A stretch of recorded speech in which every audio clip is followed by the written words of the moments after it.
Assalamualaikum warahmatullahi wabarakatuh. Selamat datang di channel Makhluk Bumi. Sebelum kita lanjut, jangan lupa untuk subscribe, like dan komen, juga share video ini. Di video kali ini kita akan membahas tentang kisah Nabi Yusuf alaihi salam dan Zulaikha.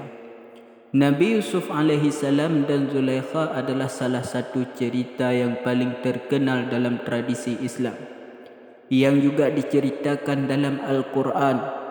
Berikut adalah ringkasan singkat dari kisah tersebut.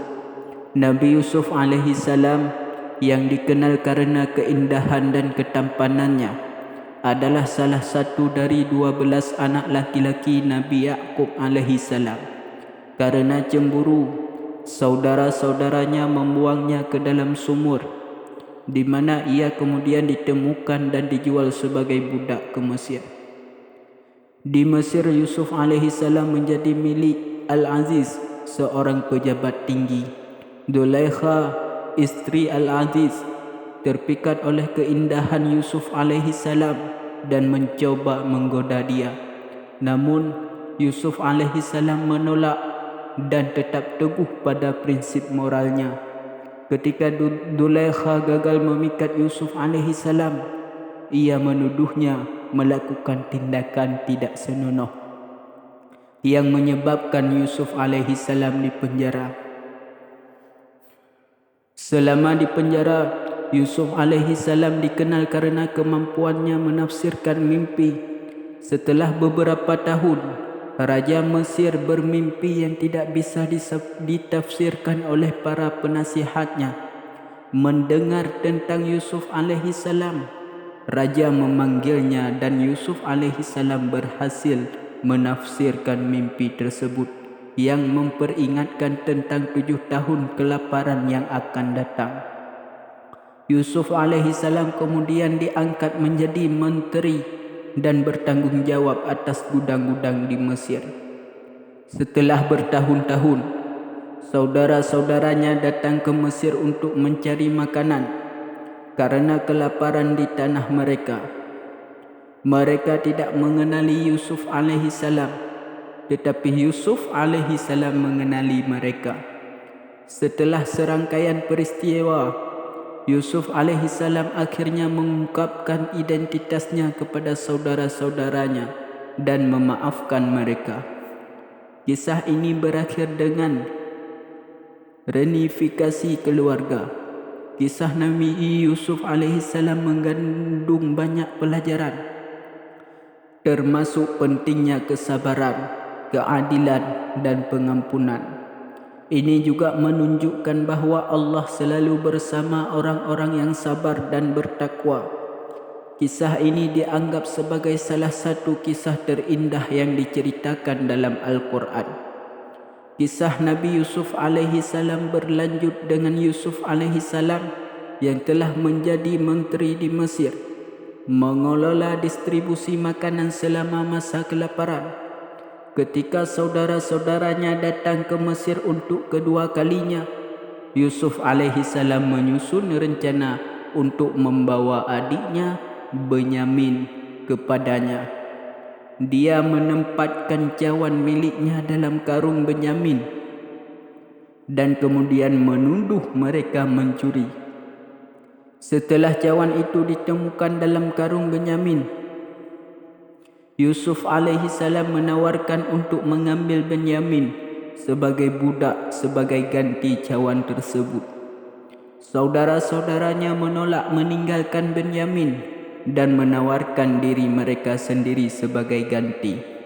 Akhirnya Yusuf alaihi salam tidak tahan lagi dan mengungkapkan identitasnya kepada saudara-saudaranya. Dia mengatakan kepada mereka bahawa dia tidak memegang dendam dan meminta mereka untuk membawa seluruh keluarganya ke Mesir. Nabi Yaqub alaihi salam dan keluarnya pindah ke Mesir dan mereka bersatu kembali dengan penuh kebahagiaan. Dalam kisah ini, Zulaikha setelah bertahun-tahun penuh penyesalan dan cinta yang tidak terbalas, akhirnya diberi kesempatan oleh Allah untuk melihat Yusuf alaihi salam lagi. Menurut beberapa sumber, Zulaikha diberi kecantikan dan pemuda kembali oleh Allah dan akhirnya menikah dengan Nabi Yusuf alaihi salam. Kisah Nabi Yusuf alaihi salam adalah kisah yang mengajarkan tentang kesetiaan, keadilan dan pengampunan. Ini juga menunjukkan bahawa Allah selalu bersama orang-orang yang bersabar dan bertakwa, dan bahawa kebenaran akan selalu terungkap pada akhirnya. Kisah ini dianggap sebagai salah satu kisah terindah yang diceritakan dalam Al-Quran dan seringkali dijadikan contoh tentang bagaimana menghadapi cobaan dan kesulitan dengan sabar dan teguh pada keimanan. Dalam tradisi Islam, kisah Zulaikha dan Nabi Yusuf alaihi salam seringkali diinterpretasikan dengan berbagai cara oleh para ulama dan cendekiawan.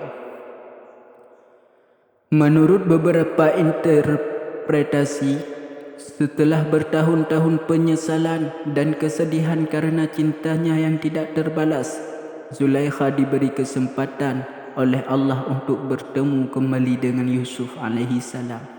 Dalam beberapa versi cerita, dikatakan bahawa Zulaikha diberikan kecantikan dan pemuda kembali oleh Allah dan akhirnya menikah dengan Nabi Yusuf alaihi salam, yang menunjukkan bahawa dia memang menemukan kebahagiaan pada akhirnya. Namun, penting untuk dicatat bahawa detail ini bervariasi antar sumber dan tidak semua sumber menyebutkan tentang pernikahan antara Zulaikha dan Nabi Yusuf alaihi salam. Kita ini lebih menekankan pada tema pengampunan, keadilan dan kesabaran, serta bagaimana Allah memberikan jalan keluar bagi mereka yang tetap setia dan sabar dalam menghadapi cobaan. Jadi, meskipun tidak ada konsensus yang pasti tentang akhir cerita Zulaikha, banyak yang percaya bahawa dia akhirnya menemukan kedamaian dan kebahagiaan setelah bertahun-tahun menunggu dan bertobat atas tindakannya terhadap Yusuf alaihi salam. Kisah ini mengajarkan kita bahawa tidak peduli seberapa sulit situasinya, selalu ada harapan dan kemungkinan untuk kebahagiaan dan penembusan. Hanya sekian, semoga bermanfaat bagi kita semua. Wassalam.